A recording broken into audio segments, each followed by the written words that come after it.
Gente, boa tarde, tudo bem? Deixa eu Boa tarde, iniciar tudo. aqui a nossa Tudo, gravação. boa Ô, Ana, tu vai tarde. gravar daí ou eu que gravo, Ana? Eu coloquei gravar aqui. Ah, Eu então já tá vou bom. te passar como anfitrião, tá? Tá ok. Gente, boa tarde oficialmente. Que alegria estar com vocês aqui nessa tarde. Entrando aí, né, nessa semana, finalizando essa semana da Viver, a semana do psicólogo.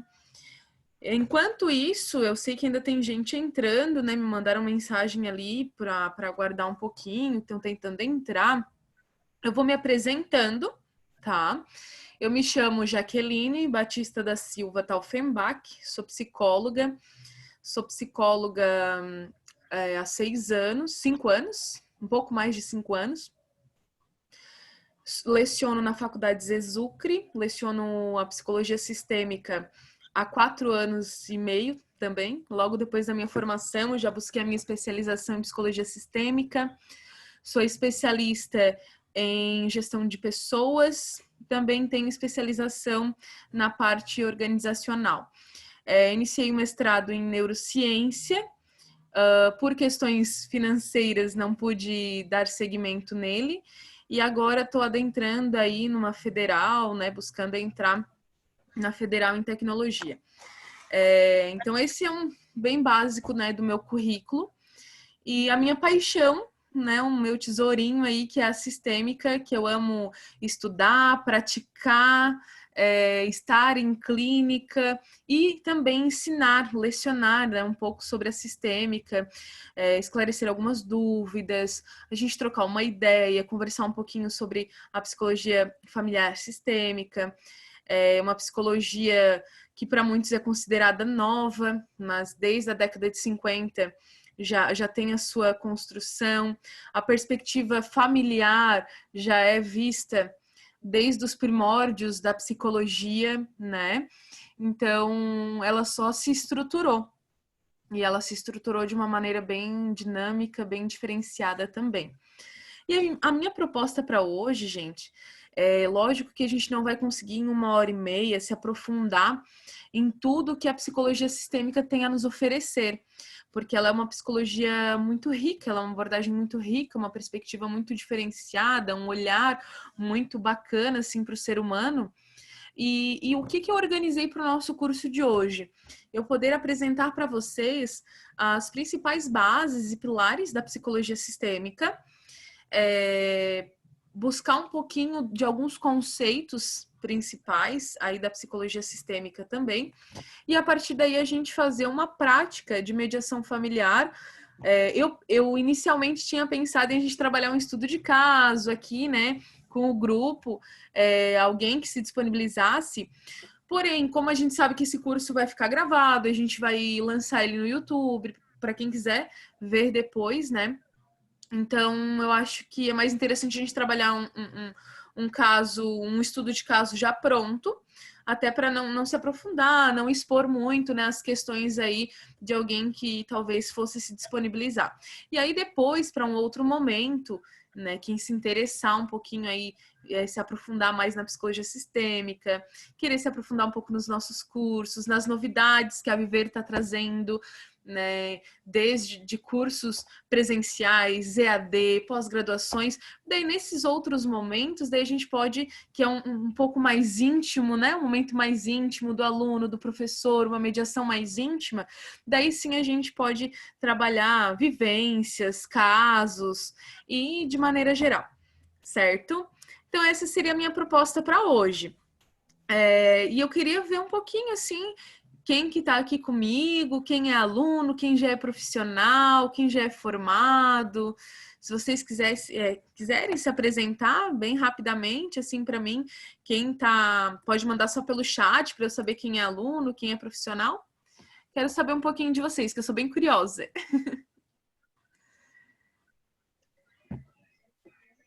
Bem, eu sou Maurício, sou de Lauro Miller, estou na 10ª fase do curso de Psicologia. Final do ano, se Deus tudo correr bem, Deus assim me permitir, e pegar o meu troféu e atravessar a linha de passar, a linha de chegada, legal. levantando os dois braços, gritando igual um louco. Que massa, Maurício. Que legal, que legal. Laura Miller, é pertinho da gente aqui, não é muito longe, não.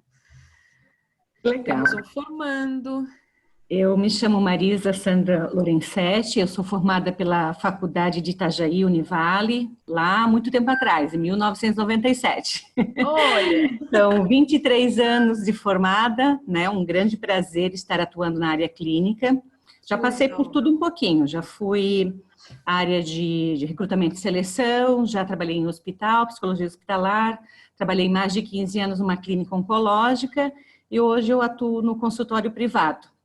Eu gosto muito da familiar sistêmica, eu ainda não fiz a formação.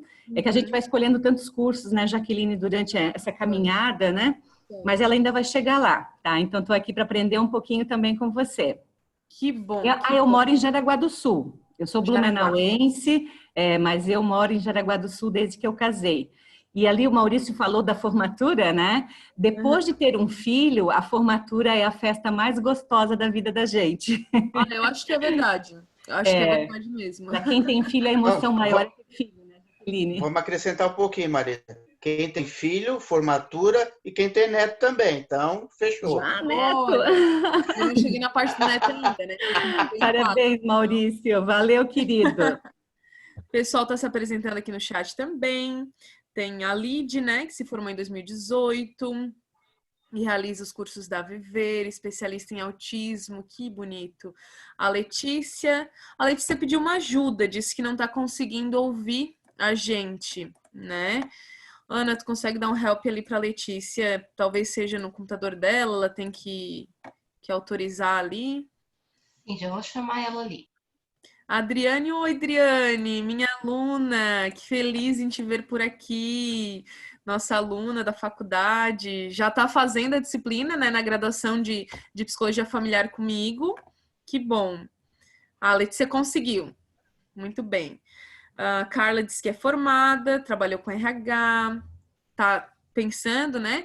Pretende migrar para a área clínica, buscando uma abordagem para se aprofundar.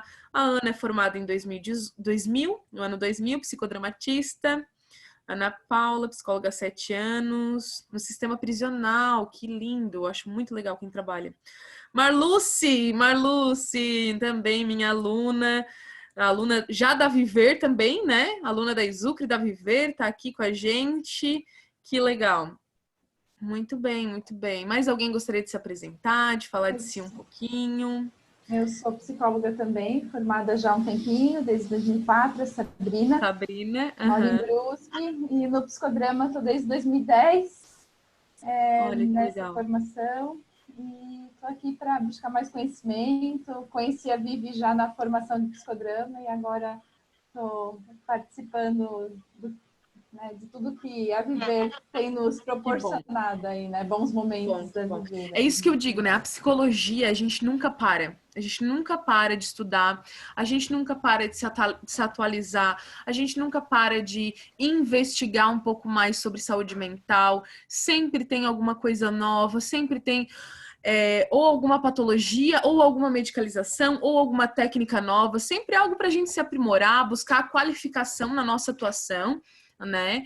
E eu acho que esse é o diferencial. O profissional que está sempre buscando se atualizar, está sempre buscando dar o seu melhor, ele tem muito sucesso no seu consultório, muito sucesso no seu trabalho, na sua profissão.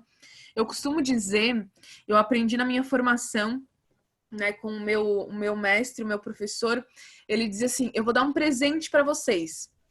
Eu vou dizer para vocês qual que é o segredo de ser psicólogo. E aí meus olhos brilharam, né? Eu pensei, meu Deus, é agora que eu vou descobrir tudo. É agora que eu vou descobrir. E aí ele falou, eu vou dar o segredo para vocês. E agora eu vou dar o segredo para vocês também, porque ele me contou qual é o segredo. E eu vou contar para vocês. O segredo de ser um bom psicólogo, o pulo do gato, né? Aquele diferencial, o diferencial de ser psicólogo é estar 100% conectado. Estar 100% conectado com o nosso cliente, estar 100% conectado com a instituição que a gente está trabalhando, se doar 100% para aquele caso, A nossa mente, ela não pode estar desvinculada daquilo, né? Então, quando a gente se doa por inteiro, e aí isso vai fazer muito sentido quando a gente se aprofundar nos conceitos da psicologia sistêmica. Quando a gente se doa por inteiro, a gente consegue, de fato, resgatar 100% daquele nosso cliente. Porque se a gente se doa só um pouquinho no processo, se a gente faz só um pouquinho para aquela pessoa, ou se a gente não está 100% conectada com ela, a gente acaba perdendo alguns detalhes muito importantes do processo, muito importante. E é nos detalhes que a gente consegue a diferença. Então, o segredo de ser um bom psicólogo é estar 100% conectado. E aí, agora vocês já pegaram o feeling, né? O feeling da questão aí. E apresentando um pouquinho mais aqui, a Letícia disse que ela se formou em fevereiro, está iniciando a carreira dela. Muito bem, Letícia, seja bem-vinda a essa profissão, que é maravilhosa, que é incrível, que é apaixonante. Temos aqui a Ana Maria, que ela tem 54 anos, mora em Guarapari, iniciou a primeira graduação. Sou filhote ainda e estou no segundo período. Ah, essa é a Ana. Oi, Ana, ligou a câmera. Tudo bem? Que bom, seja bem-vinda. É bonitona, Ana, olha ali, ó. Tem a Gabriela é minha aluna, né? A Gabizinha, Gabriela Klein. Ela é aluna da 8ª fase de psicologia. Eu acho que é a minha aluna, né? Eu acredito que sim. Tá ali embaixo, ó, Gabi. Começamos a estudar essa matéria essa semana. A Ana disse isso, né? Tem o Josué. O José, ele é da Estácio de Sergipe. Estou cursando psicologia no 6º período. E é meu primeiro curso na Viver. Estou gostando muito. Que legal. José, seja bem-vindo na Viver. Seja bem-vindo aqui no nosso curso. Nossa, ainda bem, um homem. Só eu. Maurício está se sentindo isolado, Maurício. Pois é, só eu participo. Olha aí, ó. A Lucilane, faço psicologia, estou na 6ª fase. Eu acho que também é minha aluna, né, a Lu? Eu acredito que sim, pelo nome, sobrenome. A Gabi disse que é ela. E a Letícia Pena, está no 10º período, mais uma formanda aí de psicologia. Que legal. E a Lu, oi, Lu.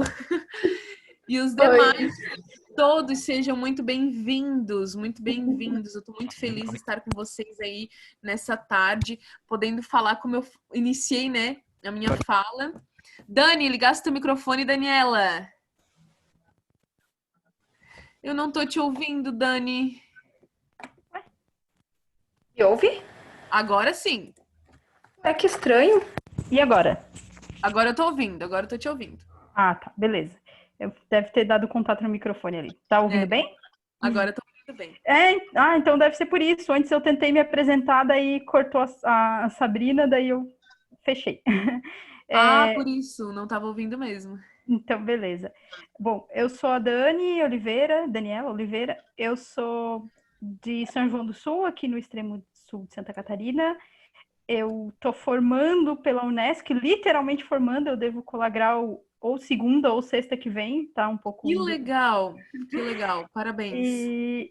E eu sou aluna da pós da Viver, de psicodrama, já tô num ano e meio de pós, se eu não me engano. Que legal. E, enfim, me interessei bastante pelo curso, porque acho que são abordagens que se complementam de algumas formas. Perfeito, eu gosto muito do olhar da sistêmica para, né, para os fenômenos. É verdade. A gente já pegando esse gancho que a Dani me deu, né, falando aí da abordagem da psicologia sistêmica, eu vou passar um slide para vocês. Acho que já dá para a gente começar, né, Dani, essa conversa aí para a gente se aquecer, foi bem bacana.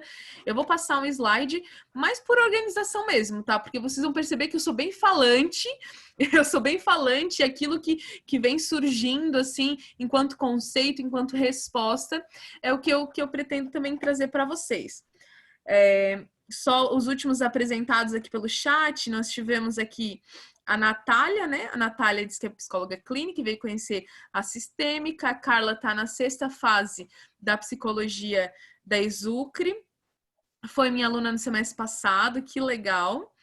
E aí temos a Cíntia, de São José.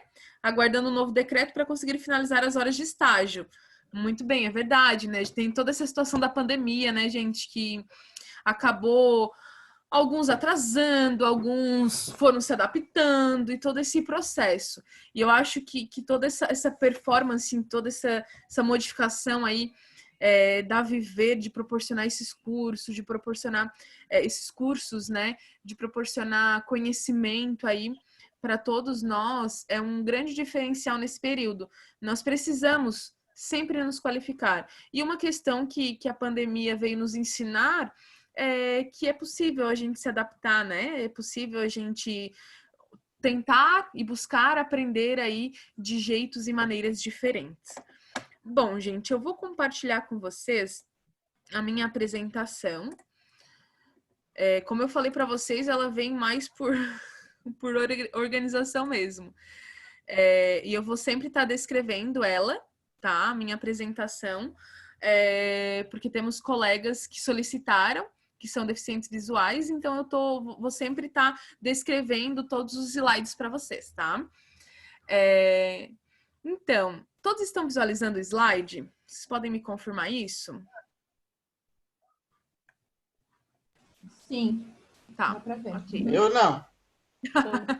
É bobo esse Maurício. Eu tava na aula da Rafa, Maurício, já acompanhei, já vi como que tu és. Sabe aquela piadinha, como tu és? Então, aqui a gente tem um slide de apresentação inicial, né, onde tem os títulos, Psicologia Familiar Sistêmica, o meu nome, professora Jaqueline Batista da Silva Taufenbach, e a nossa logo aí da Viver Mais Psicologia. E a partir daí, eu vou trazer alguns conceitos da psicologia sistêmica para vocês. A gente não vai conseguir adentrar, como eu mencionei, em todo o contexto histórico. A gente não vai conseguir adentrar nas questões mais profundas da psicologia sistêmica, mas eu quero pincelar o máximo de informações que eu conseguir, principalmente para as pessoas que têm curiosidade, né? Principalmente para aqueles que têm curiosidade de compreender ou que vieram conhecer um pouquinho a psicologia sistêmica para tirar uma dúvida ou porque tem aí interesse, desejo de buscar esse segmento clínico, né? Então, a psicologia sistêmica familiar, ela tem um diferencial, que ela não tem um pai, eu costumo falar assim, né? Mas ela também não é órfã. Ela é feita de vários pais, porque a psicologia sistêmica, ela não nasce apenas de um único autor.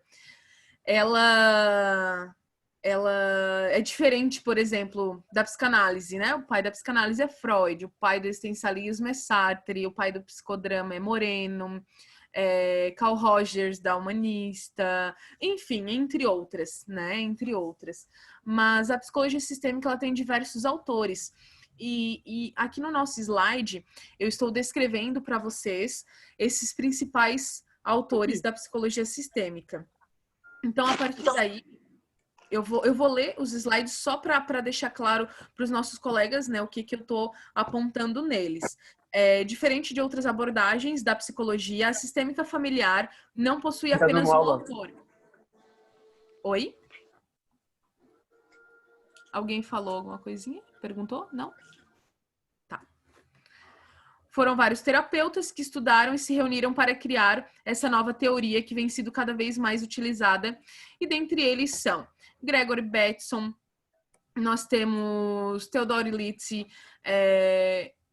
Winnie, John Bell, Don Jackson, Arkman, Bowen, Jay Haley, Virginia Satir, Whittaker, Minucci. Eles foram os principais pioneiros. Eu trago assim de maneira geral.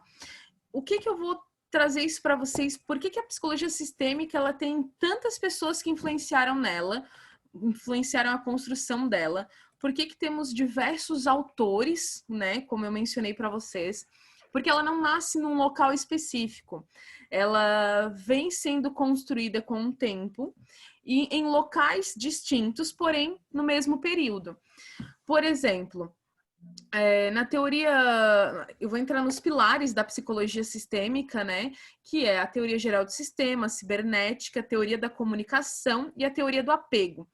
esses 4 pilares, os 3 principais, geral do sistema, cibernética e comunicação, todos eles vieram sendo construídos por autores diferentes. Mas a psicologia sistêmica, voltando no slide anterior, a psicologia sistêmica, ela bebe de diversas fontes científicas.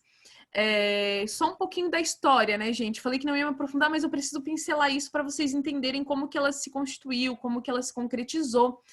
A psicologia sistêmica, ela não quis esquecer as ciências tradicionais. Ela observa a necessidade de olhar o ser humano na sua performance psicológica, na sua saúde mental, na questão integral e do todo. Então, ela não esquece as ciências tradicionais, como a biologia, como a física, as questões mecanicistas da tecnologia, a química, a fisiologia, a sociologia, a psicologia, conhecimentos da filosofia, da medicina, da fenomenologia. E aí ela foi sendo construída porque todos esses autores, eu trouxe só alguns para vocês, eles são de ciências diferentes, de conhecimentos diferentes. E por isso que a principal questão da psicologia sistêmica é essa visão integral, essa visão do todo.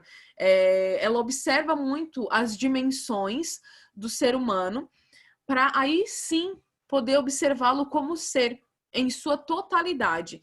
Então, no slide seguinte, eu trago aí os pilares da abordagem. O primeiro, a teoria geral dos sistemas, a cibernética e a teoria da comunicação.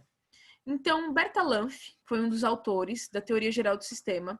Ele observa a necessidade da visão do ser humano em sua totalidade, um ser integral, com todas as suas dimensões. Então, ele começa a ver a necessidade de observar o ser humano sem desmembrar ele. A gente precisa olhar o todo, a gente precisa olhar em todas as partes que fazem parte dele, né? E todas as partes que envolvem o ambiente onde ele está inserido. E aí ele tem essa perspectiva de visualizar o ser humano como um grande sistema. E esse sistema está interligado com todas as relações em que ele está envolvido.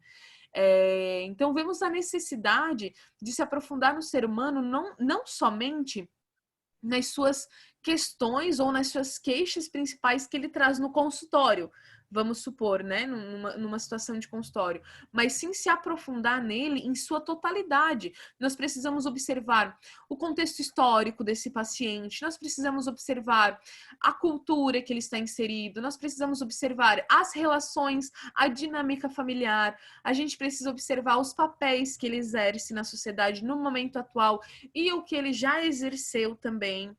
Então, a gente precisa olhar ele de maneira geral, né? De maneira geral. A questão do conceito enquanto sistema, tudo vai depender qual for o nosso principal objeto de estudo, vamos dizer assim. Se a gente for falar, eu acho que na live eu trouxe esse exemplo, que se a gente for observar a questão dos sistemas, nós vamos compreender o ser humano no seu grande, né, no seu total. A gente tem um mundo. Do mundo nós temos os continentes, dos continentes nós temos os países, dos países nós temos os estados, dos estados nós temos as cidades, das cidades os distritos, a partir daí temos os bairros, dos bairros as ruas, das ruas as casas, das casas as famílias, das famílias cada sujeito que integra aquele ambiente. Então, se nós somos, eu vou estudar o mundo, ele é o meu sistema, que tem diversos subsistemas. Mas se o meu objeto inicial será o ser humano, eu vou observar a partir dele, e aí sim nós vamos aprofundar na sua totalidade e tudo que está interligado nele. Então, um conceito que vem fazer fundamenta muito a psicologia sistêmica nos dias atuais, principalmente, é o conceito biopsicossocial. Vocês já ouviram falar? O ser humano, em sua totalidade, num sujeito integral. O biopsicossocial, ele vem de um conceito que derruba o conceito biomédico, em que se olhava o ser humano a partir de suas patologias físicas e biológicas. e nós começamos a observar o ser humano na sua totalidade, nas suas principais dimensões: biológica, né, o bio, o psico, que é o psicológico, e o social. E essa perspectiva sistêmica, quando vem observar esse todo, ela vem observar desde a essência desse nosso paciente que vem no consultório, até o momento, a essência eu digo desde o nascimento, tá? Até o momento em que ele está atuando aqui agora. Então, biológico são todas as suas questões físicas, genéticas, seu DNA, toda a sua parte orgânica, os seus órgãos, a parte cerebral, tudo que envolve a parte neurológica dele, está tudo vinculado ao seu né? Biológico. O psicológico envolve tudo que está no psique, todos os processos psicológicos básicos, né? Quem é aluno aí de psicologia, que já se formou, isso aí tá lá nas primeiras fases, né? Os processos psicológicos básicos. Nem lembro mais. Processos psicológicos básicos entra questão sentimento, atenção, percepção, linguagem. Aí dentro do psique também entra a questão emocional, o intelecto, o desenvolvimento, cognição, toda essa parte do ser humano que é guardada no seu psique. E no conhecimento do biopsicossocial, entra também, dentro do psicológico, a questão das crenças, daquilo que o cliente acredita, o paciente, seus princípios, a sua moral, a questão da sua espiritualidade. Entra tudo nessas principais questões que envolvem razão e emoção. E eu ainda brinco com a ideia, né? Goleman, que foi o autor aí da inteligência emocional, ele também trabalha muito essa questão da razão e emoção, né? Quem já estudou inteligência emocional vai lembrar disso. Então tá nessa parte do psique, né? Razão e emoção. A partir daí tem o social. O social é o ambiente onde esse sujeito está inserido. O ambiente onde esse sujeito está inserido entra família, casa, profissão, escola, relações, as experiências que ele viveu, a cultura em que ele está inserido. Então a gente sempre tem que observar o ser humano nesses 3 pilares, né? Nesses 3 conceitos iniciais. Então por isso que é uma visão do todo. A teoria geral dos sistemas é uma visão geral, uma visão uma visão grande, né? Onde nós precisamos perceber o ser humano em sua totalidade. Então, esse conceito do biopsicossocial vem fazer aí, principalmente nos dias atuais, uma base aí para o conhecimento geral. A cibernética, ela vem de um pilar sendo conhecido uma questão mais mecanicista. Eu até trouxe um conceito, né? Que reproduzissem os mecanismos de funcionamento de sistemas vivos. Então, lá na Segunda Guerra Mundial, Wiener foi um matemático que começou a estudar as questões da cibernética. Ele começou a estudar a questão da programação das máquinas. A partir da programação das máquinas, ele começa a observar a programação do ser humano também. Ele começa a observar que o ser humano pode ser programado. Então, nesse conceito da teoria geral do sistema, ele vem observar o ser humano nas suas questões mentais, nas suas programações mentais e a necessidade de observar todos os sistemas vivos que estão vinculados também nesse ser humano. Até tem uma historinha na época da Segunda Guerra Mundial, que eu sempre conto ela porque ela está nos nossos descritores, né, nos principais livros, em que um comandante na Segunda Guerra Mundial observa... Precisa estar em momento de ataque, né? Ele tem um tanque, que é uma máquina, um tanque de guerra, e ele manda o soldado dele ir lá e atingir, né? Atacar determinado local.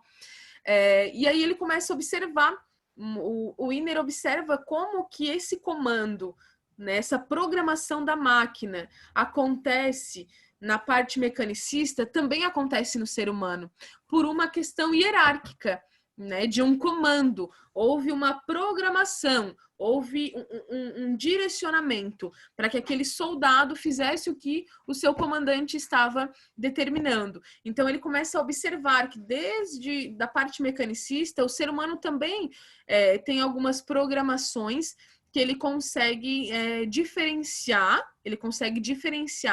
e reestruturar e reorganizar na sua mente. Então, aqui na cibernética, entra alguns conceitos como retroalimentação, que é você alimentar a sua mente de uma determinada informação por diversas vezes de maneiras diferentes. Entre os conceitos de feedback positivo, feedback negativo. Não significa que feedback positivo e negativo sejam ruins. O feedback positivo, ele reafirma que o sujeito está nesse processo e estimula para que ele continue nesse caminho. E o feedback negativo observa que o ser vivo, ele saiu do trilho, vamos dizer assim, então ele não só dá o problema, mas ele ajuda no processo, na solução. Então ele chama o ser vivo, no caso o nosso paciente, o nosso cliente, a ele observar os caminhos que ele está fazendo aí de maneira incorreta, vamos dizer assim, e orienta, né, direciona, programa a mente desse sujeito para que ele volte a se restabelecer. E aí, um terceiro pilar da psicologia sistêmica, que é a teoria da comunicação, onde Bateson, Bertalanffy e alguns autores principais aí da psicologia sistêmica perceberam a necessidade da comunicação, né, a pragmática da comunicação humana entre os familiares, principalmente na família. Então, um conceito bem básico, né, da psicologia, da teoria da comunicação, ela foca no processo e não especificamente no conteúdo. Aí a gente pode brincar com a ideia de em que nós começamos a observar a dinâmica e o relacionamento das pessoas naquela família. A dinâmica e o relacionamento das pessoas naquela família funciona de que maneira? Como que acontece essa comunicação entre as pessoas? Existe diálogo? Esse diálogo é claro? Não é claro? Não necessariamente não que o conteúdo seja esquecido, é claro que o conteúdo ele é relevante, mas nós precisamos inicialmente observar como que essa comunicação acontece, qual é o processo que está acontecendo a dinâmica daquela família. E aí a teoria da comunicação vem trazer esse enfoque no sentido de buscar, né, os conceitos de diálogo, de relacionamento, de inter-relação, de como que as pessoas agem dentro daquela família em quesito, né, de dialogar e se comunicar entre elas. E aí o bacana da gente entender é que cada um desses três principais pilares, eles foram construídos em lugares diferentes, e quando eles se encontram, a partir de uma comunicação, de uma percepção, de um congresso de neurociência, de um congresso de psicologia, os autores começam a se conversar e eles percebem que uma teoria complementa a outra. Um conceito complementa o outro. Percebe? E a partir dessa complementariedade, que complementariedade é um conceito da psicologia sistêmica também, a partir dessas complementariedades, os autores decidem desenvolver aí o pensamento sistêmico, né? Esse começo, essa iniciação aí da psicologia sistêmica para a percepção das famílias. Não que as outras abordagens não levam a família em consideração, claro que levam, tanto que o nosso cliente, nosso paciente, ele é advindo, né? Ele vem de uma família, ele nasceu em uma família. E o diferencial da psicologia sistêmica é que quando nós formos observar o nosso cliente, o nosso paciente, por que eu falo cliente-paciente, né? Porque nem sempre ele vem com uma patologia para o consultório. Muitas vezes é uma mediação, nem sempre ele está doente para ser um paciente. Então, muitas vezes nós chamamos o nosso paciente de cliente. Depende sempre da demanda que ele vem nos buscar. Nessa perspectiva, nós podemos observar que a psicologia sistêmica, ela tem essa visão do todo, Então, quando ela adentra para a psicologia, que ela se reconhece como uma abordagem psicológica, no que se diz compreender o ser humano em sua totalidade e auxiliar, ajudar esse ser humano no seu desenvolvimento, na sua psique, ela tem grande relevância e bebe de outras fontes também, de outras abordagens. A primeira abordagem que traz base para a psicologia sistêmica é a psicanálise, até porque os autores que contribuíram para a construção da psicologia sistêmica eram psicanalistas e psiquiatras, então ela bebe também muito aí do quesito da medicina, da psiquiatria. Nós levamos muito em consideração o DSM e o CID também, né, no que se diz patologia, saúde mental e tratamento psicológicos, né, do nosso paciente. Então, nós levamos isso em consideração. A partir dessa visão, a psicologia sistêmica ela tem uma grande organização. Ela bebe da psicanálise, como eu mencionei para vocês, porém ela reconhece todas as abordagens. Ela reconhece todas as abordagens em seu conceito, em sua técnica, em sua prática. Porque uma das frases que nós temos dos nossos autores é que a prática depende totalmente da qualificação do profissional que vai exercer ela. Não é a abordagem que salva a vida da pessoa, mas sim como que o sujeito, o profissional psicólogo, vai mediar, né, aquele processo, aquela família ou aquele paciente. Como que ele vai desenvolver o processo com aquele sujeito. E aí tem esse reconhecimento. Por que eu falo da organização? Bowen, né, foi um autor muito importante na psicologia sistêmica, Minuchin também, eles vêm para reorganizar, eles montam as escolas de formação. Dentro da psicologia sistêmica, nós temos escolas de formação. Essas escolas de formação, elas têm base, elas bebem aí das abordagens para reorganizar enquanto técnica. Então, significa que eu posso utilizar.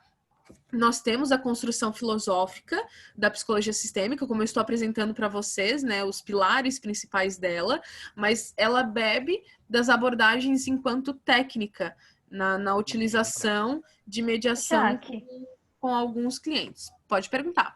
Tu pode dar exemplos dessas escolas de formação ou explicar um pouquinho melhor como elas são? Esse conceito de escolas de formação dentro da abordagem me deixa um pouco confusa.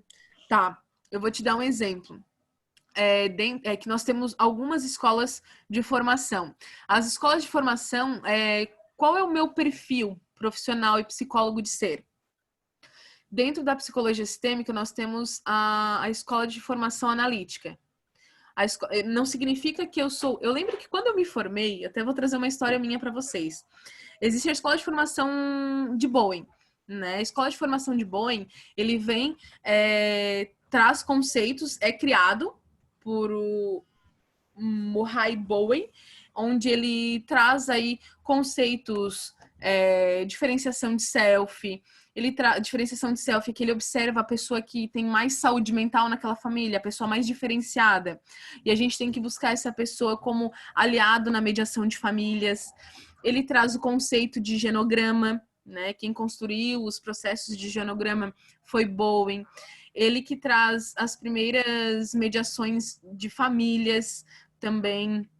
Jay Haley também, quando ele atua, né, com as famílias. Depois eu vou trazer aí o conceito para vocês da teoria do apego, porque eu coloquei ela ali no finalzinho do nosso slide, porque ela também se torna um pilar da abordagem, mas vocês já vão entender o porquê. E aí, contando a minha história, quando eu fiz a minha primeira formação não, quando eu fiz a graduação em psicologia, que eu estudei a sistêmica, eu me apaixonei muito pelo autor, por Bowen, e eu disse assim, eu sou bohemiana, dizia bem assim, né? Eu sou bohemiana, sou de Bowen, eu gosto muito do conceito da escola de formação de Bowen, e por conta dos conceitos que ele traz. E aí o meu professor, quando eu fui fazer formação, eu comentei isso com ele, ele assim, não, Jaque, você não é bohemiana, você é sistêmica. Porque a psicologia sistêmica, ela tem essa visão do todo. Bowen, ele traz uma formação dentro do grande, do todo, que é a psicologia sistêmica. Então, mencionando, né, trazendo mais um exemplo, Dani, a escola de formação analítica. A escola de formação analítica, ela bebe muito da psicanálise. Então, ela traz aí uma formação mais voltada para a questão de análise, para os processos de consciente, inconsciente, subconsciente. Ela busca trazer aí bases de Freud, a formação para esse olhar mais analítico. E aí eu busco me especializar nessa formação, na escola de formação analítica. Minuchin, ele era muito voltado para a questão de dramatização. Então, ele construiu uma escola de formação também, dentro da psicologia sistêmica. Nós temos aí a psicologia, a escola de formação comportamental. A escola de formação comportamental, ela bebe da TCC, do behaviorismo, da cognitiva comportamental. Então, elas vêm como conceitos, mas principalmente como técnicas, para que eu possa aplicar dentro das mediações de família. Não vou conseguir falar todos agora, mas é mais ou menos isso. Deu para entender, Dani? Isso, só para ver se eu entendi. Então, elas são escolas que têm a base sistêmica, a base teórica, a compreensão sistêmica, só que se apoiam em outras abordagens para dar um know-how técnico, assim? Isso. Para simplificar, seria basicamente isso. Ela tem o conceito dela, o autor ele traz as perspectivas sistêmicas e aí ele traz técnicas e ideias aí das abordagens para relacionar a mediação de famílias. Então, até eu lembro que quando eu falei, eu sou boêmiana, porque a escola de formação de Bowen, para mim, ela traz um suporte muito concreto, assim, ela é bem completa na minha percepção. E aí o meu professor falou para mim, não, Jaque, você não é de Bowen, você é sistêmica. Bowen, ele é o autor que tu mais simpatiza, vamos dizer assim, né? Que tu mais se encaixou com a tua percepção. E aí tu pode utilizar ele como uma grande base de atuação tua, mas tu é sistêmica. Até porque Bowen, ele é um autor sistêmico, ele se intitula dentro da abordagem sistêmica familiar. Ele cresce dentro dela, né, na construção e na elaboração dela. E aí a teoria do apego, ela vem trazer aí uma ideia, né, de Bowlby, né? Vocês conhecem, quem é da psicologia, quem estudou psicologia conhece a teoria do apego, que ela fala da relação e do apego, das questões de desenvolvimento familiar, dos familiares, dos apegos que a gente tem entre algumas pessoas ou sobre algumas coisas, né? Apegos afetivos de relacionamento ou de bens materiais, vamos dizer assim. E aí tem uma história bem bacana, que foi uma das principais pioneiras da psicologia sistêmica. Jay Haley, quando ele se estrutura psicólogo familiar, eu vou mandar algumas literaturas para vocês ali no grupo, tá? Depois alguns artigos e livros que eu acho bem relevante, assim, para quem quiser se aprofundar. É que tem bastante história dentro da psicologia sistêmica, mas essa história eu acho bem legal porque ela chega a ser um tanto cômica, mas que foi uma das histórias que construíram aí os pilares das mediações familiares. Quando Haley vai observar, estudar um pouco mais sobre psicologia familiar, sobre terapia familiar, teoria geral das famílias, enfim, ele observa, né, ele descobre que Bowlby atuava com as famílias, com todos os membros de uma família. Então, ele escuta isso e ele acha isso muito interessante. Quando ele volta para Palo Alto, para Califórnia, para ele estruturar os processos dele, ele começa a botar todas as pessoas dentro da família, né, dentro do setting terapêutico, e começa a mediar, fazer mediação familiar ali. E aí, depois de alguns anos, de um tempo, em que ele senta para conversar com os estudiosos, com os conceitos de Bowlby, da teoria do apego, ele descobre que quando o Bowlby fazia mediação, quando ele atendia todos os membros de família, ele atendia individualmente. Por exemplo, eu venho aqui atender o pai, então o pai vem para terapia um dia comigo, depois a mãe vem para terapia um dia comigo, depois o filho vem para terapia um dia comigo. Então, quando ele descobre isso, ele já tinha conseguido muitos cases de sucesso, ele já tinha muitas realizações positivas na mediação com famílias em grupo. Então, a partir dali que se constrói as mediações familiares e as terapias de grupo e terapia de família. Por conta de uma escuta, digamos que uma falta de comunicação, ou a teoria da comunicação acontecendo aí, né? E aí, por conta de uma falta de comunicação, que ele percebe que ele havia agido, ele agiu com uma performance, com um jeito que ele se sentiu seguro, porque o colega dele também fazia, e ele conseguiu boas realizações, de fato, nos processos, né? No que se diz aí, terapia familiar.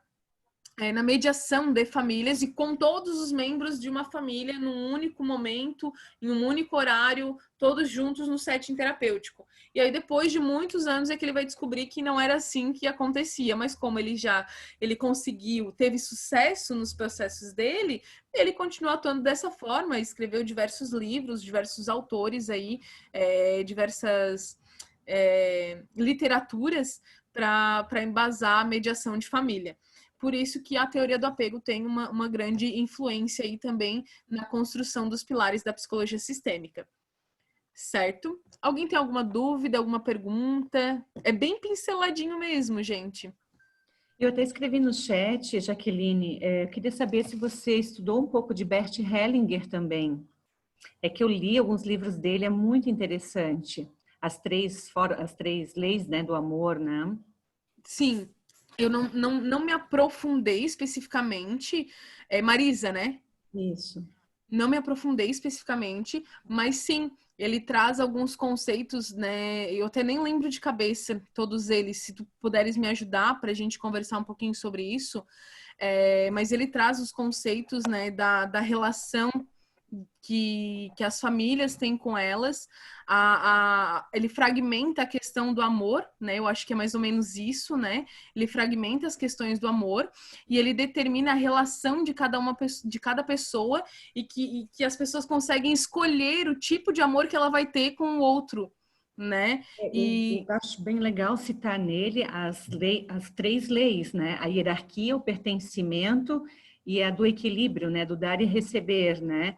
Praticamente Isso. é baseado nessas três leis. Eu acho que cada um precisa tomar o seu lugar na família. Eu achei incrível isso, Jaqueline. Eu sou a caçula da família e eu que estudei, as minhas irmãs não. Quando tem algum problema, todas vêm para mim. Ah, Marisa, estou precisando disso. E aí eu já, né, tinha conhecimento, trabalhava no meio, indicava. Depois que eu conheci Bert Hellinger, e aí, né, minha mãe faleceu e tal, aí disseram assim, porque você não pode ficar assim, tão triste, tão caída, porque, né? Eu disse, não, eu sou a filha caçula. Aí eu me posicionei, né? Eu sou a filha caçula, eu vou chorar sim, eu estou de luto, é minha mãe, é tua mãe, e cada um no seu lugar. Depois Exatamente. desse dia, Jaqueline, foi incrível, porque eu me posicionei no meu lugar e nunca mais carreguei tanto peso na minha vida. Tem isso mesmo que acontece, né? Essa questão das famílias, a gente vai falar dos papéis, né? Que cada um exerce na família mesmo. E muitas vezes esses papéis, eles acabam invertendo, não necessariamente porque a pessoa quer ou porque ela percebe, mas de forma tão natural, o processo hierárquico, a teoria geral do sistema vai falar muito isso, sobre a hierarquia, né? Que se tem dentro de uma família. E ela se torna disfuncional quando os papéis não estão exercidos de maneira correta e de maneira saudável, né? Não significa que não pode ser mediador daquela família ou não pode ser uma escuta qualificada daquela família, né? Como a Marisa trouxe o papel dela de muitas vezes ser a mediadora da família, né? Não significa que era ruim isso, mas é que por diversas vezes ela não estava naquele papel, ou quando ela precisava ser a caçula, ela precisava ser acolhida e mediada por alguém, acabava que as pessoas, não, mas tu que é a forte, é tu que ajuda, é tu que direciona, é tu quem nos orienta, você não pode ficar triste agora. Mas, claro, cada um tem o seu direito de saber qual é o papel que você exerce dentro da sua casa. E muitas vezes, quando esses papéis acabam se misturando ou se invertendo, né? A gente, enquanto terapeuta, precisa verificar se aquilo é saudável ou não é. se aquela situação, se aquela inversão de papéis é saudável ou não é. Como, por exemplo, quando um pai, quando uma filha começa a exercer o papel de mãe dentro daquela casa, né? De cuidar dos seus pais. Ou uma inversão de papéis que acontece e que é muito comum, gente, e que traz aí muitos casais para terapia, é quando a gente tem filhos. Quando a gente tem filhos, principalmente o primeiro filho. Até então, né, vamos pôr um estudo de caso aí, uma família. Marido e mulher, né, o esposo e a esposa, bem legal, tranquilo, no processo de desenvolvimento, naquela paixão, se casaram, é o meu amor, é a minha vida, é o meu namorado, é o meu eterno namorado, é o meu amante, sempre com nomenclaturas mais apaixonadas. Quando tem o primeiro filho, muitas vezes isso acontece para ensinar o filho a falar pai e mãe. Mas no meio desse caminho, o pai e a mãe, que eram o amor, a vida, eles acabam também invertendo esses papéis e eles perdem a essência do casal e se tornam apenas pai e mãe. Né? Quantas vezes, ou quantos casais que vocês conhecem que se chamam de pai e mãe? Né? Ô pai, vem aqui e faz tal coisa para mim. E é um casal. Ô mãe, pode ir lá buscar tal coisa. Isso é um casal. Então isso acaba, eles perdem a essência do romantismo, principalmente no se chamar, né, de como nomear o outro, e aí eles exercem muito mais o papel de pai e de mãe do que de marido e mulher. Então a gente começa a observar a partir daí. Então muitas pessoas vêm buscar terapia enquanto casal, enquanto mediação familiar, porque parece que perdeu a essência do casamento, porque parece que perdeu a paixão. E aí você vai perceber isso aconteceu a partir de quando? Quando o nosso filho nasceu. Então, são detalhes. Lembra que eu falei para vocês lá no início que a psicoterapia sistêmica ela é feita de detalhes, né? Então, é um detalhe.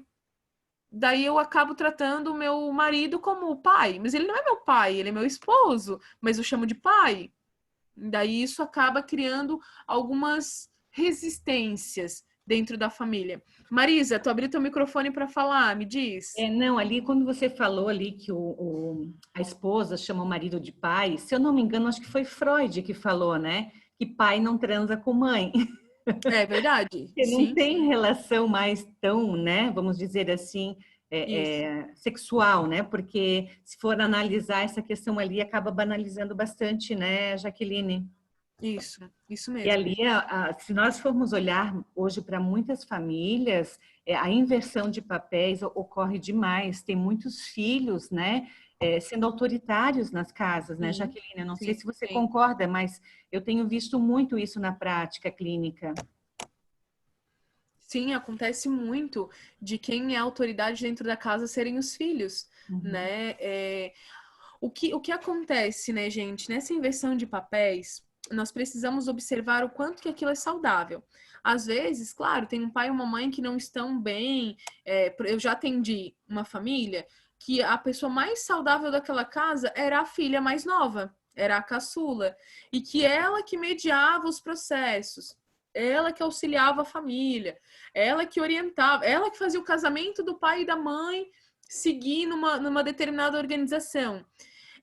E aí eu fui, na minha perspectiva, enquanto, né, visão hierárquica, não, mas isso aí, peraí, essa inversão de papéis não tá legal. Na primeira visão, né, que a gente tem, porque daí existem as hipóteses sistêmicas. Hoje não vai deixar a gente se aprofundar nisso, mas existem as hipóteses sistêmicas. Quando eu fui me aprofundando na estrutura daquela família, eu percebi que não, que era saudável aquela filha ser a mediadora de algumas questões daquela família. Porque se ela não fosse mediadora, aquela família estaria totalmente disfuncional, totalmente disfuncional. Então entra aí aquele conceito que eu estava comentando com você sobre Bowen. Bowen fala sobre a diferenciação do self. A diferenciação do self é a pessoa diferenciada, é a pessoa com mais saúde mental naquela casa. E naquela situação, naquela perspectiva, é aquela filha. Então, se eu tirasse ela daquele papel de mediadora, quem seria? A família toda estaria desestruturada. Então, existia uma determinada estrutura que aquela filha mais nova, a caçula, era quem reorganizava aquela família, certo? Então, por isso que a gente não pode sempre ter um pensamento padrão. fixo e fechado, dizendo que a hierarquia correta é o pai a autoridade, a mãe é aquela que media, mais emotiva, e os filhos é os que estudam ou que trazem o problema para dentro de casa. A gente não pode pensar com esse, né, ter esse pensamento fechado. Por isso que vem essa visão geral dos sistemas, a visão geral do todo, onde nós precisamos nos observar nesses conceitos também. E aí eu trago, né, para vocês um slide em que diz: o sistema é um conjunto de partes interagentes e interdependentes que conjuntamente formam um todo unitário com determinado objetivo e efetuam determinada função. Então nós precisamos observar qual é a função daquela família, qual o significado que aquela família desenvolve dentro da estrutura dela, e a gente precisa olhar ela como um todo. Então, ela é feita por várias partes. Por exemplo, a família é um sistema. Lembram que eu falei para vocês no início que a estrutura das famílias,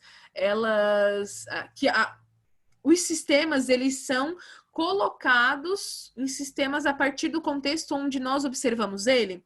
Então, a família, ela é um sistema feito por diversos subsistemas, por um conjunto de partes que elas interagem, que elas são interdependentes.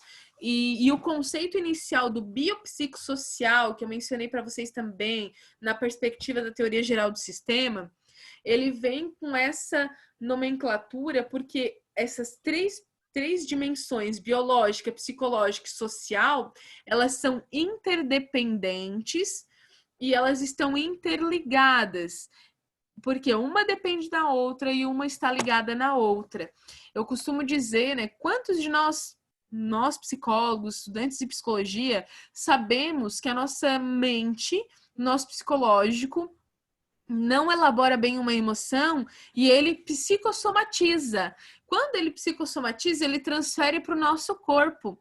Então, se eu tenho um estresse de um ambiente onde eu estou inserido, do meu trabalho, estou estressada por uma situação, o estresse é psicológico.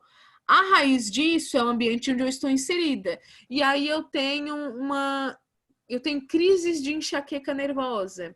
Eu tenho crises de dores musculares, né? Isso é biológico, essas dores. Por isso que essas três dimensões, elas são interdependentes e estão interligadas. O biopsicossocial, ele vem aí explicar muitas questões do ser humano no que envolve todas as suas dimensões, o ser integral, na sua totalidade, certo? Dúvidas, colocações, perguntas? Não? Tá legal assim, gente, a gente conversando um pouquinho mais. Eu tenho curiosidade do genograma, em que momento que entra na terapia sistêmica. Mas se for possível. Tá bem baixinho, Sabrina, não entendi. Eu tenho uma dúvida sobre o genograma, em que momento que ele entra na sistêmica. O genograma, hoje a gente vai falar sobre ele, tá?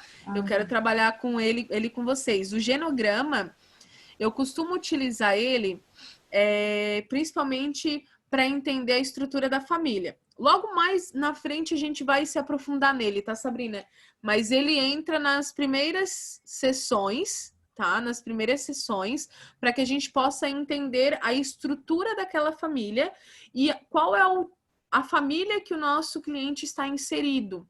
Em qual fase, estágio do ciclo vital ele está inserido, tá? Eu já vou ali, vai ser uma das partes finais do nosso curso de hoje. Ih, já é 5 horas, vocês têm que me ajudar com o horário, tá, gente? Vocês têm que me ajudar com o horário, por favor. Tá, vamos lá. Aqui eu trouxe um outro conceito bem legal para vocês entenderem sobre a psicologia sistêmica, que diz: o entendimento sistêmico requer uma compreensão dentro de um contexto, de forma a estabelecer a natureza das relações, a principal característica da organização, dos organismos vivos e a natureza hierárquica, aquilo que a Marisa trouxe, né? A importância da hierarquia dentro da família.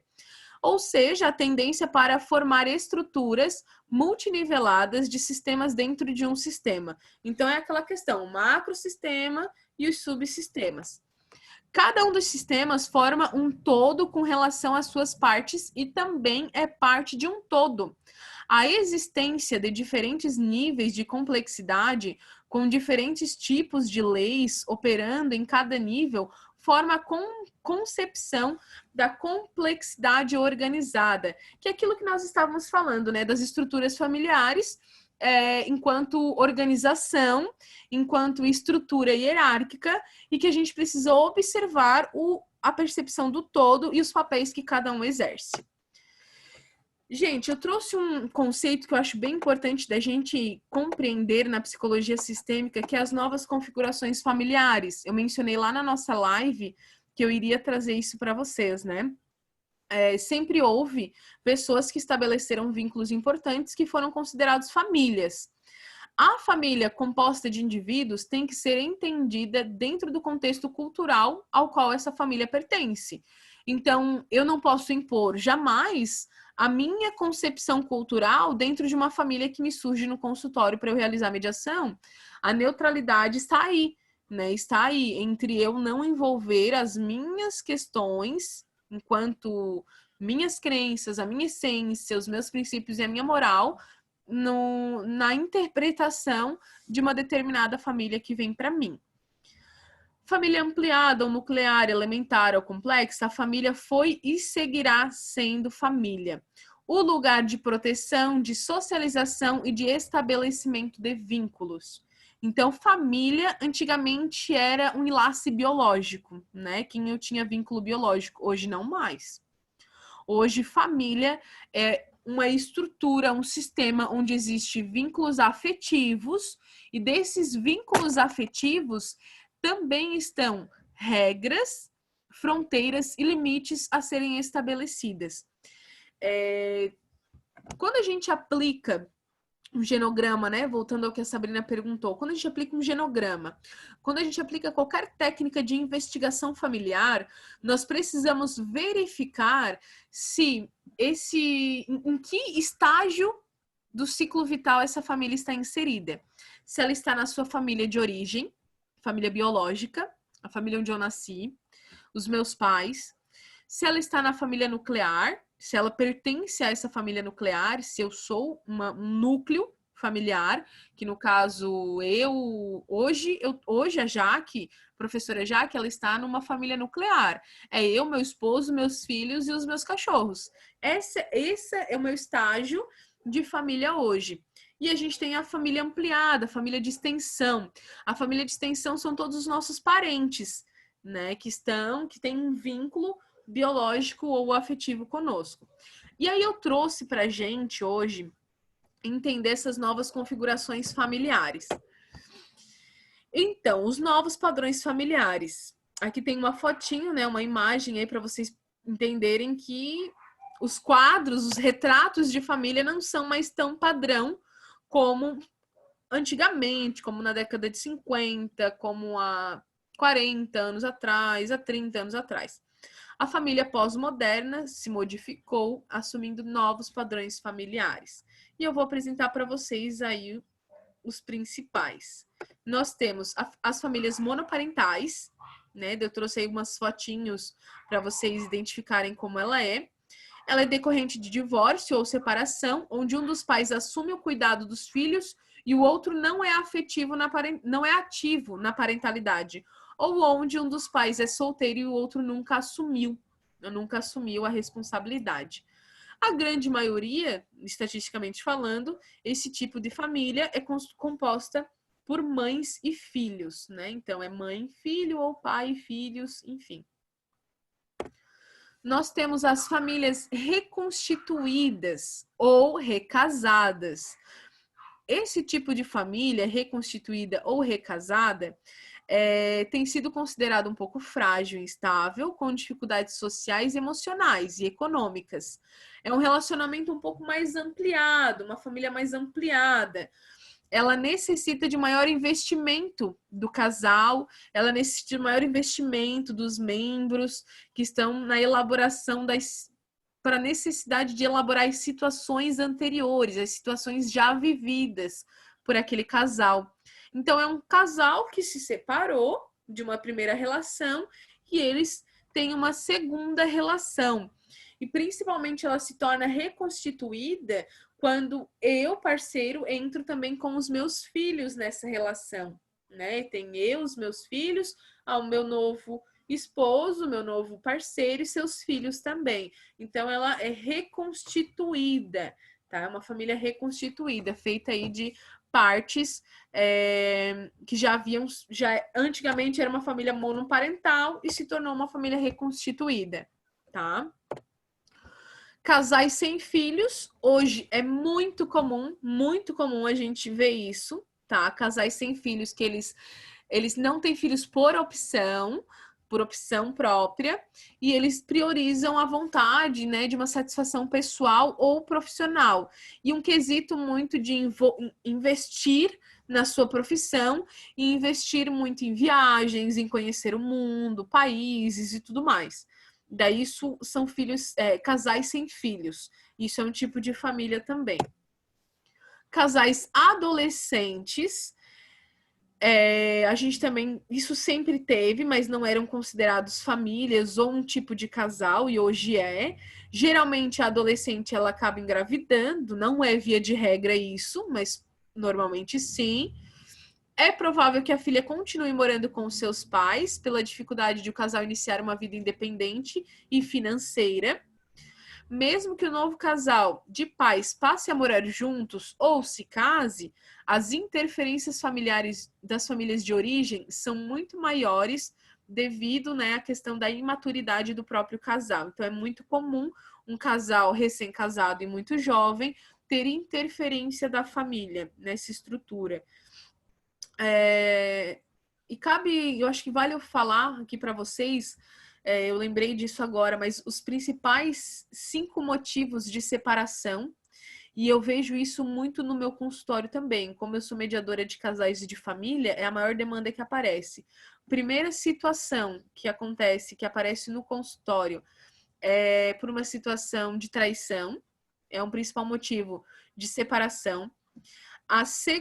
Segundo motivo principal de separação é financeiro, quando o casal não trabalha a questão financeira, quando eles não têm a questão da economia muito clara entre eles, e aí começa a ter algumas divergências familiares no casal, a questão financeira.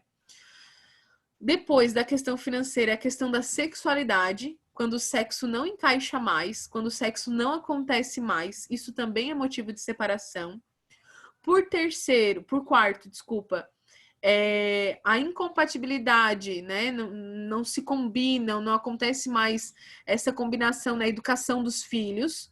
O casal não se encaixa na combinação, né? Não se encaixa na educação dos filhos. E há muita divergência deles, eles brigam muito. Por exemplo, a mãe é mais rígida, a mãe é mais firme e o pai é mais maleável, ou vice-versa, né? E, por último, a interferência da família no casamento e na educação dos filhos. Quando os pais, os avós daquela criança começam a interferir, os irmãos, né, os cunhados, enfim, a família de extensão, os demais membros daquela família interferem na relação do casal ou na relação da educação do filho daquele casal. Esses são os 5 principais. Isso aqui eu não tinha pensado em falar para vocês, tá? É brinde. Veio agora na minha memória. São os 5 principais motivos de separação. E é fato, porque todos os 5 eu já peguei no consultório, já apareceu para mim no consultório. Essa aqui é bem novidade. Uniões consensuais. Vocês já ouviram falar? E tá super em alta, tá? Tá super em alta famílias consensuais. É o tipo de compromisso encontrado em casais, tanto em uma primeira união, como entre casais que estão se reconstituindo as suas famílias, casais que estão unidos, mas cada um vive em sua própria casa, cada um mora, né, de forma independente, cada um tem a sua vida financeira, cada um tem o seu lar, a sua residência. Isso pode acontecer de primeira união, principalmente casais mais velhos. Por exemplo, o esposo, ele quer morar na praia, mas a esposa quer morar ainda aqui na cidade. Então, cada um, eles não estão separados, eles são casados, têm suas famílias, mas cada um vive em casas diferentes. Muitas dessas uniões são resultados de pessoas já divorciadas com filhos e que dessa maneira, procuram evitar conflitos entre os filhos de cada um, entre si, com os filhos dos casamentos anteriores. Então, muitas vezes isso acontece para que a relação do casal dê certo e não tenha essa questão de conflitos entre os filhos e o casal, eles decidem ser um casal, ser uma família, porém em situações, em residências diferentes. Casais homossexuais. Em 2011, a STF reconheceu o casamento civil entre pessoas do mesmo sexo. E neste exemplo, o casal costuma ter uma melhor relação, eles se encaixam mais os seus pensamentos devido a eles terem o mesmo segmento, né, a questão sexual. Então, hoje, famílias homossexuais também são reconhecidas como família.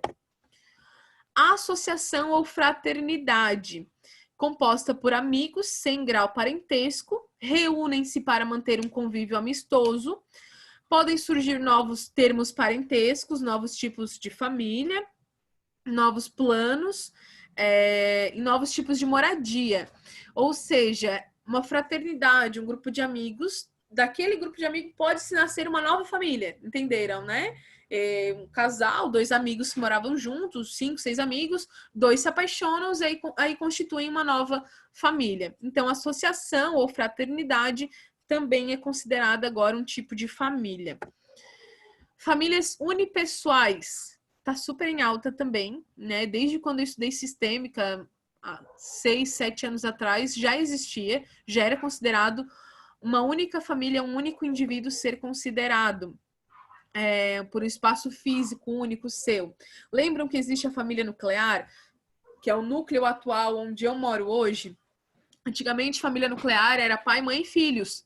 Mas hoje não mais. Hoje, família nuclear é a residência, o ambiente onde eu estou inserida, onde eu moro. Então, se eu moro sozinha, se eu sou independente e eu moro sozinha, isso é considerado uma família unipessoal. Pessoas pela independência individual, necessidade de estudar fora do seu lugar de origem, surgimento de uma oportunidade de trabalho, necessidade de ter um espaço físico e emocional, onde não precisam necessariamente manter trocas emocionais vindas de um convívio compartilhado, predomínio de pessoas solteiras, divorciadas, de viúvos e viúvas vivendo sozinha. Eu me recordo uma vez que eu estava lecionando uma aula de psicologia sistêmica familiar e as novas configurações familiares, e eu falava sobre isso, né, sobre a família unipessoal, e um aluno meu se emocionou muito nesse momento, e ele falou assim: professora, eu sempre me senti muito sozinho, por morar sozinho. Eu tenho família, tenho a minha família de extensão, mas ouvir você falar que um indivíduo sozinho, ele pode ser considerado uma família, isso me deixa aliviado e faz eu não me sentir mais sozinho. Eu me considerar, não é por uma questão de autossuficiência, que eu me basto, mas é por muitas vezes uma determinada necessidade, ou às vezes por não ter mais compatibilidade, não se encaixar mais na sua família de origem, a pessoa decidir morar sozinha, como eu mencionei para vocês, para ter um espaço físico e um espaço emocional. E aí ele dizia assim, eu me sinto até emocionado, porque hoje, quando você diz que família unipessoal, um indivíduo sozinho é uma família, eu não me sinto mais sozinho, eu não sou mais solitário, porque eu sei que eu posso ser considerado uma família. E a partir de mim ser constituída novas famílias, né? Na perspectiva dele, por ele ser sozinho, ele se sentia único. Oi, alguém ia falar? Eu. Assim, muitas pessoas dizem assim, eu quero formar uma família, mas quando eu ouvi naquela live ao meio-dia que você falou nessa questão que uma pessoa sozinha é uma família, para mim foi algo muito novo. Uhum. E eu até conversei com amigas minhas que, né, estão assim, algumas separadas, outras são solteiras, enfim, não quiseram, né? Como elas dizem, não quiseram formar famílias, mas mal sabem elas que elas são uma família. São, né? Uma família. Muito interessante a nova formatação, porque eu também não conhecia, não. Até algumas pessoas me perguntam, Marisa, tá, professora, eu sozinho com os meus bichinhos de estimação, é família? É família. É família, uma família unipessoal, né? Isso é. E aí, gente, eu queria trabalhar com vocês a questão, né, da mediação de família, e daí vai entrar como mediar uma família, como eu consigo, né, me pôr nesse lugar de mediador. Primeiro, segurança, confiança, autoconfiança. Você precisa confiar em você mesmo. Você precisa ter um bom filtro, uma escuta qualificada. Esse filtro é você saber o que você vai absorver e o que você vai pôr para fora, porque você vai ser a pessoa mais visada nessa mediação familiar. Então, uma das coisas que a gente precisa entender como mediador de famílias, a autoridade é você. Se você quer ser mediador de família, a autoridade naquele consultório é você. Primeiro, porque o consultório é seu. Tô brincando. A autoridade é sua porque aquele ambiente é seu. Você reconhece aquele ambiente como seu. E por que você tem que ser a autoridade? Porque é você quem vai determinar as falas. O conteúdo, não. Lembram lá da pragmática da comunicação, como eu disse para vocês, que nós temos que levar em consideração o processo e não necessariamente o conteúdo? Porque o conteúdo a gente não consegue... me fugiu a palavra, eu não consigo determinar o que vai sair da boca do outro, né? Eu não consigo definir, você vai falar isso. Não, porque a mediação familiar é livre, o discurso é livre, porém, o processo você tem que mediar. A performance das pessoas lá dentro. Por isso que a autoridade tem que ser você, porque é você quem vai reorganizar aquela estrutura familiar e aquele processo naquele momento. Por que eu inicio falando isso? Porque para eu ser um bom mediador familiar, eu preciso ter autonomia e ter segurança em mim. Eu não posso ser um mediador familiar que fico quietinho vendo as pessoas se degladiarem na minha frente. Eu não posso ser um mediador de casal e de famílias em que eu lanço a pergunta e digo assim, como é que vocês se relacionam na casa de vocês? Essa é uma pergunta que a gente faz, né? E deixa lá, vão ter, né? Deixa as coisas acontecerem. Não, eu preciso ter um feeling de captar aí sim os conteúdos do que as pessoas falam naquele momento e como que elas estão falando, como elas estão realizando aquele processo. E aí, gente, eu trouxe uma técnica para vocês, que é o genograma, que a Sabrina perguntou, né? O genograma, ele é um instrumento de investigação familiar. Eu vou trazer um caso aqui para vocês, só para vocês entenderem da relevância que tem, né, um genograma dentro de uma família. Ele é a representação gráfica, ele é um gráfico da família, né, aquela árvore genealógica, né, só que a gente faz ela a partir de símbolos. Neles são representados os diferentes membros daquela família, o padrão de relacionamento entre eles e as suas principais questões, as questões hereditárias, emocional, psicológica e comportamental, com foco em uma única pessoa. Nós vamos ter o nosso centro, né? O principal que está ali, que é o nosso cliente.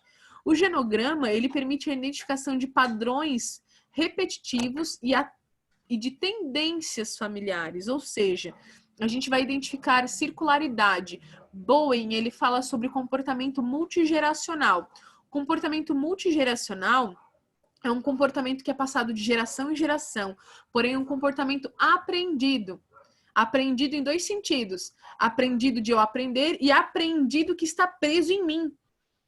E aí eu vivo uma circularidade, né? Um ciclo vicioso.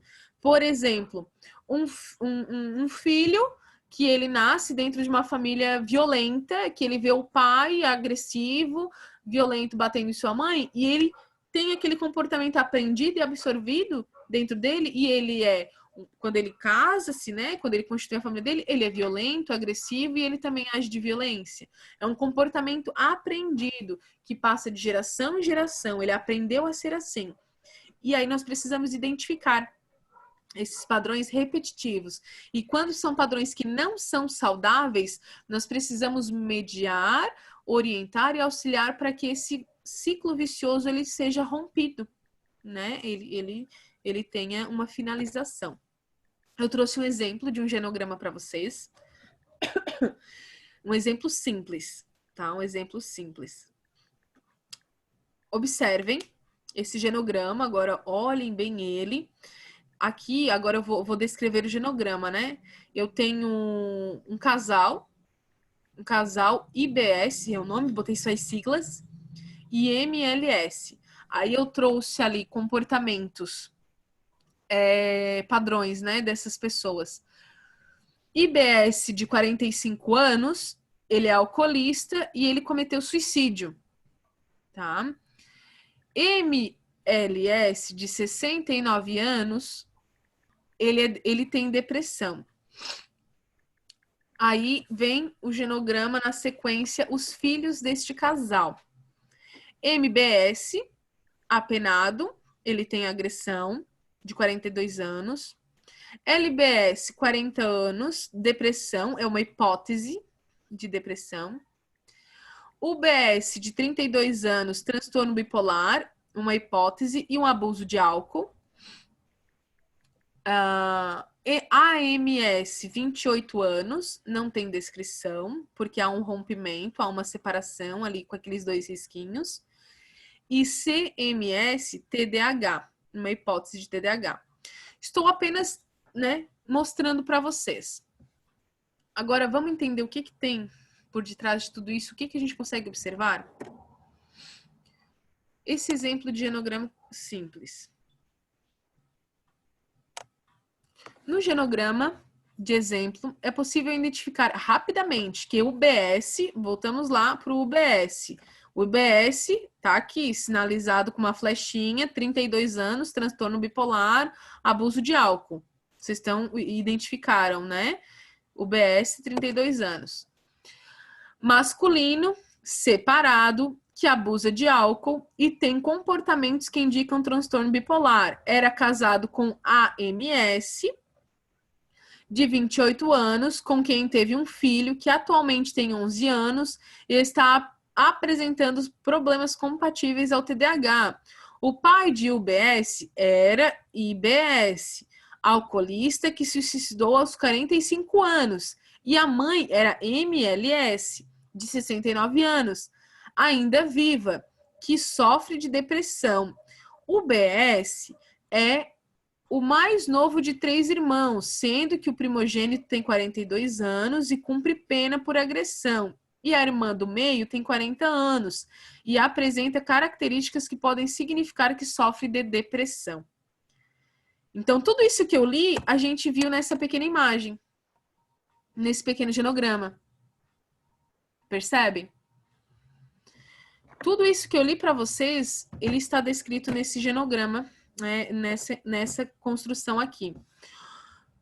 Provavelmente não vai dar tempo da gente investigar um genograma agora, né? De eu fazer um genograma com vocês. Mas eu acho que fica claro a relevância e a importância que o genograma tem para a nossa investigação dos sistemas familiares. Então, nesse mesmo genograma que vocês estão observando aqui, nós conseguimos perceber que existia uma família de origem, tem uma família de extensão, e a família nuclear do UBS acabou sendo rompida, porque ele teve uma separação com a esposa e o filho hoje mora com a esposa, né? Todas essas informações nós obtivemos com esse genograma simples. E alguém observou algum comportamento circular, multigeracional nesse genograma? Do que eu li? Gostaria de falar?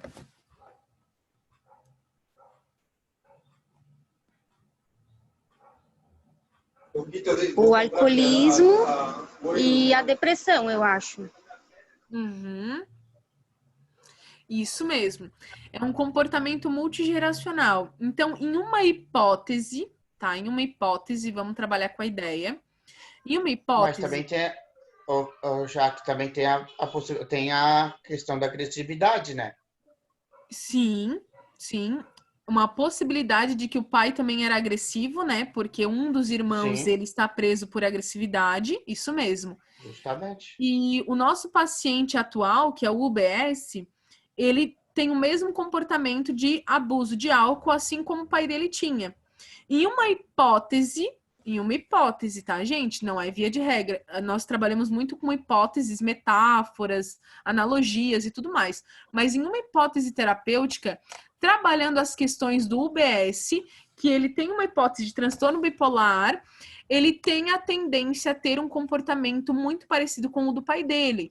Então, como ele veio buscar terapia, nós já iríamos trabalhar a prevenção do suicídio. Entenderam? O pai dele se suicidou aos 45 anos porque ele era alcoólatra, né? Não porque o motivo do alcoolismo, né? Ele era alcoólatra. Então, nós observamos que o UBS, que ele é o nosso paciente atual, ele tem uma possibilidade de um transtorno bipolar. Quem já estudou, né, patologia sabe que o transtorno bipolar é um transtorno que, por exemplo, no momento de euforia ou no momento muito melancólico, o sujeito pode acometer um suicídio. Então, em uma E mais associado ao álcool, né? Oi? E mais quando é associado ao álcool, né? Isso, ainda mais quando é associado ao álcool, perfeito. Então, em uma hipótese terapêutica, nós já iríamos trabalhar o suicídio. Mesmo que ele diga assim, não tenho. Mas ele tem 32 anos, então tem 10 anos a ser trabalhado, um pouco mais, 13 anos, em que ele pode chegar à idade do pai dele aos 45 anos e acometer um suicídio. Daí ele iria estar vivenciando uma circularidade multigeracional. Um comportamento, né, advindo aí de geração em geração, em que ele iria ter exatamente o mesmo comportamento do pai. Tá? Eu trouxe essa ideia assim só para ilustrar para vocês uma proposta aí para a gente identificar e ver a importância que o genograma tem. E esse genograma eu iria trabalhar aí nas primeiras sessões, não na primeira específica, porque na primeira eu iria aplicar uma anamnese para investigar o contexto histórico desse paciente e investigar o objetivo terapêutico dele, o que estimulou ele a vir para a terapia. E a partir dos nossos encontros e dos momentos em que ele vai relatando a dinâmica familiar, eu montaria o genograma. Eu posso montar o genograma com ele, tem essas duas hipóteses, tá, gente? Eu posso montar o genograma com ele ou eu montar o genograma para que fique arquivado, né? Eu já sabendo todos os conceitos, a dinâmica, a estrutura familiar, para que eu tenha arquivado no prontuário desse meu cliente. Então, o genograma ele é um instrumento de investigação base para nós, que a gente aplica em quase todos os nossos clientes. Eu posso aplicar junto com ele ou apenas para ele, para apresentar para ele situações de momentos de circularidade que ele está vivenciando. Não vai dar tempo da gente praticar, né, gente? Mas eu quero agora responder se vocês têm dúvidas, perguntas, o que vocês gostariam de expor aí para mim. Eu vou passar um pouquinho da hora, talvez a Ana brigue comigo, que já é 5h30. Alguma colocação, gente? Jaqueline, eu quero te agradecer, eu adorei. Eu ficaria 2 horas aqui mais com você. Obrigada. Adorei, parabéns e muito obrigada. Que bom, obrigada, Marisa. Obrigada pelas tuas colocações e contribuições também no momento da aula. Eu deixo uma frase, gente, que eu acho muito importante, que eu gosto muito, tá? Eu deixo uma frase para vocês que diz o seguinte: para ser um bom terapeuta familiar, você não precisa deixar a sua essência, seus princípios, a sua moral, as suas crenças, mas sim compreender a essência do outro, compreender o princípio, a moral e as crenças do outro, a cultura do outro. Aí sim você será um bom terapeuta. Certo? E aí, gente, o que mais? O que eu poderia estar respondendo aí para vocês nesse momentinho? Queria ficar, como diz a Marisa, eu queria ficar aqui mais tempo, mais 2 horas aí com vocês. Se alguém quiser fazer uma colocação, eu não consegui acompanhar o chat, porque quando eu estou em apresentação, o chat fica fechado para mim. Né? Eu não sei se vocês colocaram alguma... Eu tenho uma colocação para fazer. Eu só queria agradecer também, talvez eu tenha que sair, mas valeu, obrigada. Fala, Maurício. Pelo seguinte, eu aprendi em 1h30 o que eu não aprendi em 4 meses na faculdade. Ai, meu Deus! Capaz, tô te falando! Eu tô te falando, menina.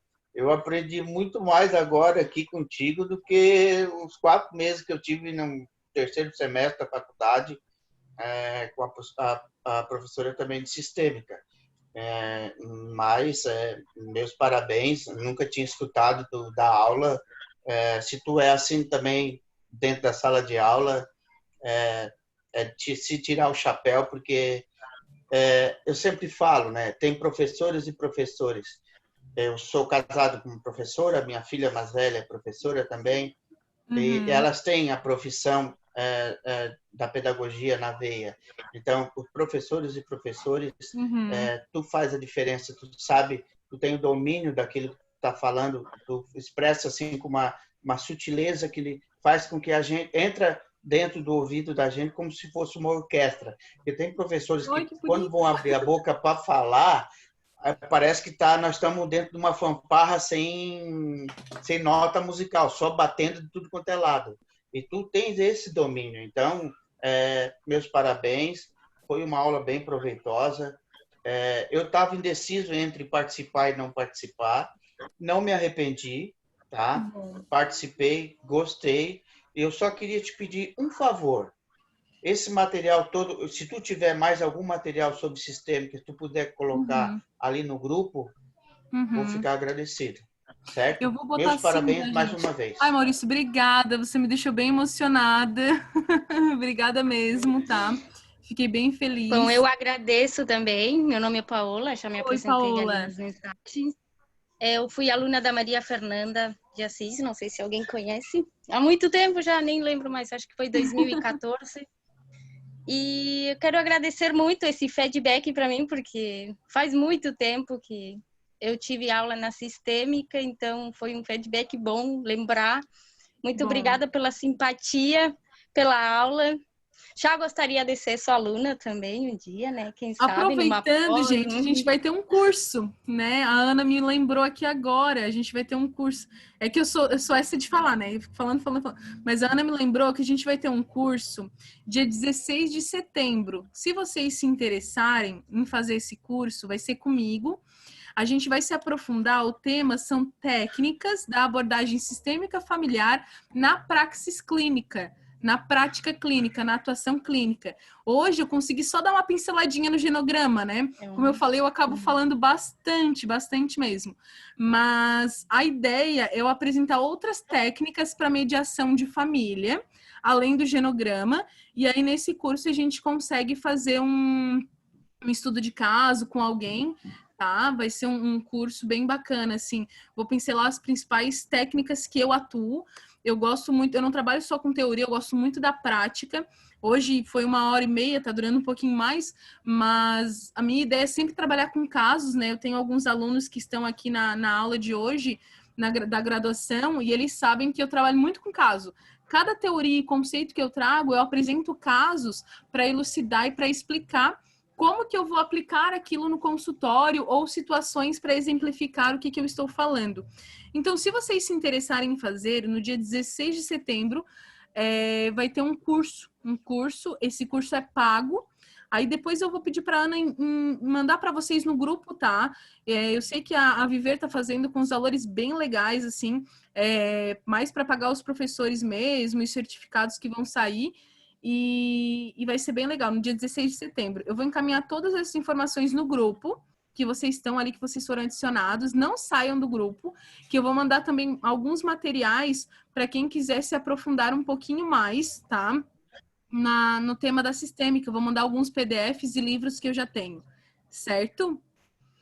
Antônia, eu vi que... Salete, abraço, Salete. Obrigada, Salete. Tudo bem? A gente foi, não colegas, porque eu me formei um ano depois, mas eu lembro da Salete. Saudade, Salete. Que legal. Muito obrigada, professora, pela aula e a todos os colegas. Então, só queria agradecer. Eu acompanhei os 4 dias, né? Eu quero conhecer um pouco para depois eu descobrir o que realmente eu vou me aperfeiçoar melhor. Não é de atender em clínica, eu sou professora aposentada, minha graduação é filosofia. O Maurício estou acompanhando, estou conhecendo. O Maurício está acompanhando todas as... É um que a gente está sempre junto. Nos conhecemos. Que legal, gente. Eu fiquei bem feliz com o dia de hoje. Parabéns pela aula. Eu fiquei bem feliz com vocês, tá? Que bom que vocês puderam participar. E tomara que a gente tenha outros momentos juntos, tá? Muito obrigada. Um beijão. Fiquei muito feliz com vocês e espero passar um pouquinho mais do meu conhecimento em outros momentos. Deixa eu apresentar o meu gigante. Para quem quer conhecer o meu gigante, é esse aqui, ó. Esse aqui é o meu bebezinho, o Bernardo. O Bernardo, ele tem 8 meses. Nome de jogador de futebol. Olha aí, será que vai ser jogador? O pai já é um pouquinho. O pai finge que é jogador. Gente, obrigada. Ele não tá aí por perto, né? O pai, né? Tchau. Um beijão, senão a Ana vai brigar comigo. Tchau, Jane. Tchau. Tchau. Abraço. Tchau. Abraço a todos.